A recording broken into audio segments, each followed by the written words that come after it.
والاه أما بعد. السلام عليكم ورحمة الله وبركاته. أكم جرتن أجيبتوتك إنك كيريدا. الحمد لله بقى جراتني سنين جنة بقى جرتني تي ربي سبحانه وتعالى تكوفي كيس سناكات وجه سجنتان كإنك الرأى وأي تامومات. أكمتي نمني بيين أن أجرتني taamuma godhee salaatuu danda'a waan jedhurraa walii faasoyna. Ilmi namaa kun agartee haalli cufti yeroo cufa akka tokkotti isaa mijaawaa miti. Shari'aan teenna waa hedduu nuu laaffiftee jirti jechuudha. Kana jechuun namni tokko yoo bishaan dhabe salaata isaanii dabarsaasaniif jecha salaata isaanii dhiisaasaniif jecha karaa nuuf hin goone shari'aan teenna jechuudha. Duuba maaltu barbaachisaa? Taamuma godhanii salaatutu dirqama ta'a jechuudha. Akkamitti taamuma godhan waan jedhu akkaataa itti taamuma godhan inshaallahu ta'ala waliin agartee ammaan kana piraaktisaan agarra inshaallah. Kanaaf agartee namni cuftii jala bu'ee hordofee akkaataa ibaadaa isaa itti godhatu akkatti agartee ibaadaan isaa sahii taatee rabbii isaatiin itti wal qunnamu namni barachuu qaba. Namni barachuu qaba jechuudha. Kanaaf inshaallah waa'ee kanarratti yaadee akkaataa taamumaa kana isin aga rabbiin na beeyse isin garsiisuudhaaf lafaa ka'ee jechuudha. Nafaana buutanii taamumni maal akka ta'e amma ni agarra jechuudha. Namni tokko yoo biyyee dhabe yoo agartee bishaan dhabe akkasitti sababaa godhatee kanaaf salaata rabbii dhiisuun hin ta'u. Karaan goone nabiin keenya salawaatu rabbii wasalaamu alayhi shari'aan teenna kana karaa nuun goone salaatuun dirqama. Akka itti salaatan agartanii waliif irraa haasoyna jechuudha. Akka itti salaatan waliif irraa haasoyna inshaallahu ta'ala. Hayyee ammaan kana na hordoftanii gara biyyeedhaa deemnaa. Bakka taamuma itti goonu jechuudha.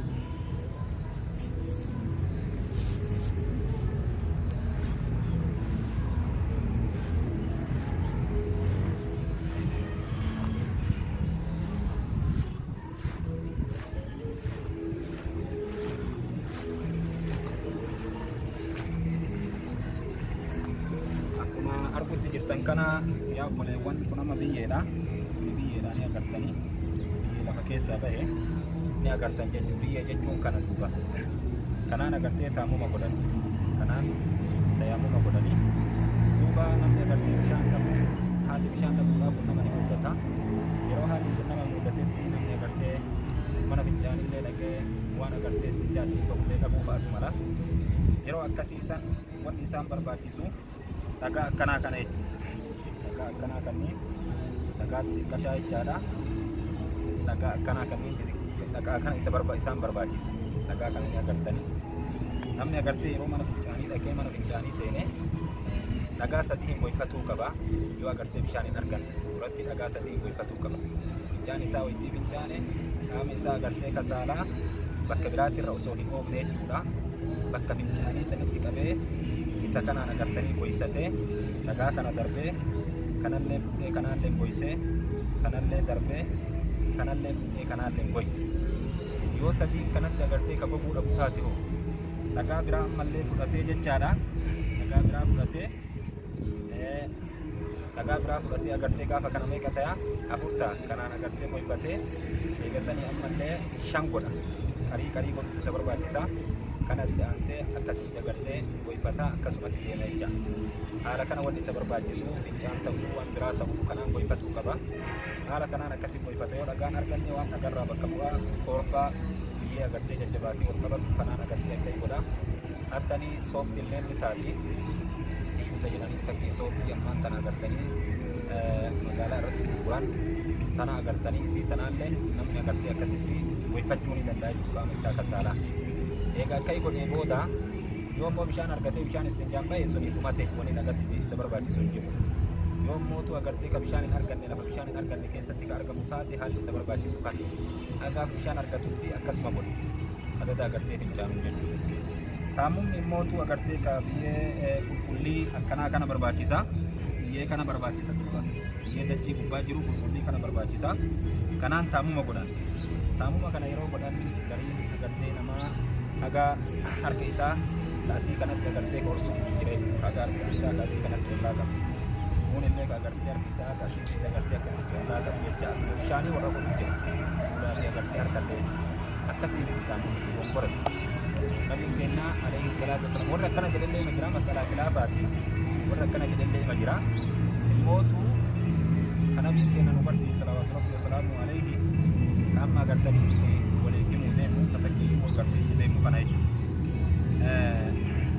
بيجي كذي أركتي تنين نمني بيجي بيسا كنا كذي تكتي أركتي أكنا بنا أتبود بيجي كنا كم أكنا تقولا بوري كم تكبت تجرا أكنا كبه raja juga tak itu, akan seterabu danda, dua vede dura, arke isa akan boleh, kesani ulat dabre, ulat isa akan boleh danda itu, akat timatan, kuni akata gocatok, kuni akatok, taki motu pula durse, kesani harka akan boleh danda, pula durse dura pula akan boleh, kesani kaya harka dursu danda, raja juga, kuni berbahasa kana duuba kun xiqqoo biyyeen agartee dhagaa makate kanaaf akka shawaatti namatti qabata namni magaalatti gaa biyyeen qajeela namaan argamu biyyee lafa keessaa baasanii gamu kanaaf jecha akkaataan agartee itti godhamu akkanuma taraa takkatti akkana goota malee wanni ati biyyee fuutee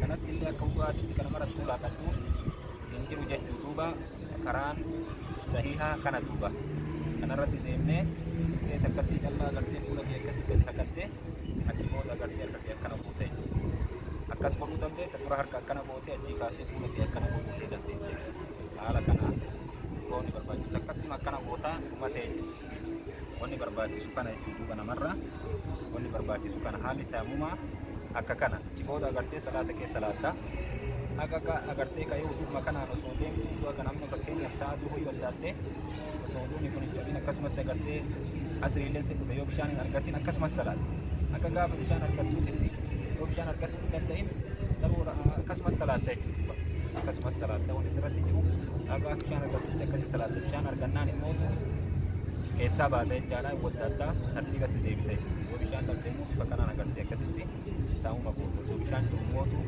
yoo dhibee bu'ii faasitti jiraate akka bishaan yoo biintuu hiite si tukkumu bishaan yoo biintuu kennamu galiin agartee kaa yeroo qabbanaa keessatti nama gowwoo mataa qabu jira yoo bishaan agartee kaa inni fuudhan utuke sababa sanirraa agartee gowwoon itti kaatu akkanaa kun rakkoo adda addaa kun dhibeedhaaf wanni adda addaa yoo si mudate taa'umma kanaan salaata dhibee sababattee salaata dhiisuun hin jiru taa'umma kana gootee akkasitti duuba salaatta jechuudha yoo mataa wayii matatti si jiraate wanni ati gootu akkasii gaafa tokko sahaban nabii keenyaa salawaatu rabbi wasalaamu alayhi osoo karaa deeman gurbaan tokko agartee jihaada keessatti waraaname duuba mataan isaa agartee kaafalatamee jira janaaf ta'ee jennaan eegasanii agartee kaa janaabanii dhiqatanitti beekanii dhiqadhu jedhanii osoo dhiqatin akkamis salaatta jedhanii isaa dhiin irraa yaa'u ka mataa kan akkasitti agartee ofitti naqee bishaan ofitti naqee dhiqatee sababa itti ta'ee ture jechuudha subhaanallah nabiin keenya ni lole bas dalagu agartee ajjeeftan jedhe rabbi isin haa ajjeesu duuba agartee ajjeesuun